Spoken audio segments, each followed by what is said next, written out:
ជំរាបសួរបងប្អូនទាំងអស់គ្នាចាថ្ងៃនេះនាងខ្ញុំក៏សូមចេញវីដេអូមួយជំរាបបងប្អូនថានេះជាយប់ទី2ដែលខ្ញុំនៅស្រុកយួនចា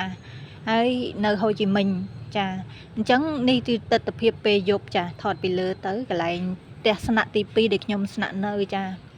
អញ្ចឹងខ្ញុំនៅណែបានតែមកយប់ទេព្រោះអីកន្លែងគេហ្នឹងមានភ្ញៀវ booking គេតនេតែយប់នឹងមកយប់ទេអញ្ចឹងស្អែកពួកខ្ញុំត្រូវរើអីវ៉ាន់ចេញទៀតចាអញ្ចឹងនេះថតទស្សនវិជ្ជាពេលយប់ជូនបងប្អូនមើលណាចាហើយក្នុងមួយយប់ហ្នឹងគឺ700ដុងចាលុយដុងលុយយួនអញ្ចឹងគេថាបុកទាំងអាហារពេលព្រឹកទៀតណាបងប្អូនណាចាហើយនេះព្រឹកឡើងចារៀបចំខ្លួនឲ្យស្អាតសមសួន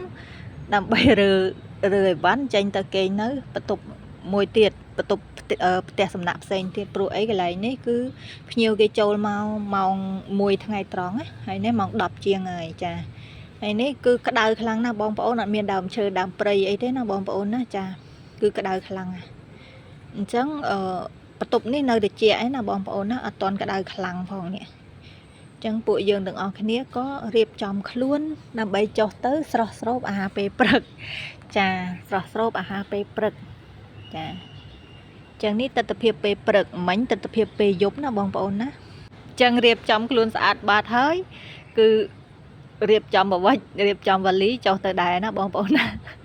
ព្រោះអីអត់មានសិទ្ធនៅគេនឹងយប់នឹងទៀតទេចាអាយប់ទី1បន្ទប់ជាន់ទី3អត់មានចដើយន្តទេឡើងចដើជើងដល់ពេលមកយប់ទី2នេះគេបានតែមកយប់ទេណាបងប្អូនណាព្រោះអីគេតនេតែមកយប់ហ្នឹងចាអញ្ចឹងនេះមកចុះចដើយន្តនេះណាបងប្អូនណាចាចុះទៅក្រោមចាចុះចដើយន្តទៅក្រោមចានេះគឺយប់ទី2ណាដែលយើងខ្ញុំមកសម្រាកនៅហូជីមិញនេះចាដោយសារប្តីមានកិច្ចការរវល់ហើយការងារគាត់ហើយខ្ញុំក៏ត្រូវមកនឹងដែរចាចឹងអ្វីដែលហួសចិត្តយើងសួរគេរឿងអាហារពេលព្រឹកគេថាអត់មានទេ10ឆ្នាំមុនគេឆ្លើយថា10ឆ្នាំមុនមានអាហារពេលព្រឹកតែឥឡូវអត់មានទេបងប្អូនចង់ផ្អួតឈាមគេនិយាយចេញមកអញ្ចឹងណាហើយគេសើចចំអកឲ្យពួកខ្ញុំទៀតបងប្អូនគេថា10ឆ្នាំមុនមាន10 year ago have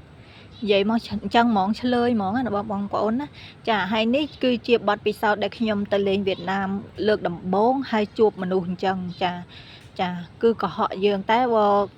ថាគេយប់ទី1នោះគេឲ្យលុយយើងវិញ100គេឲ្យ100ដុងលុយយួនមកវិញបើយើងអត់ញ៉ាំអាហារពេលព្រឹកសន្តាគារទី1ទស្សនៈទី1នោះតែចដើជើងហើយជាន់ទី3ទៀតខ្ញុំវាហត់ទៅនាំគ្នាដូរបន្ទប់ដូរមកប៉ះកន្លែងហ្នឹងចាអញ្ចឹងគោរពអរគុណបងប្អូនជម្រាបលាជួបគ្នានៅវីដេអូក្រោយណាបងប្អូនណាចា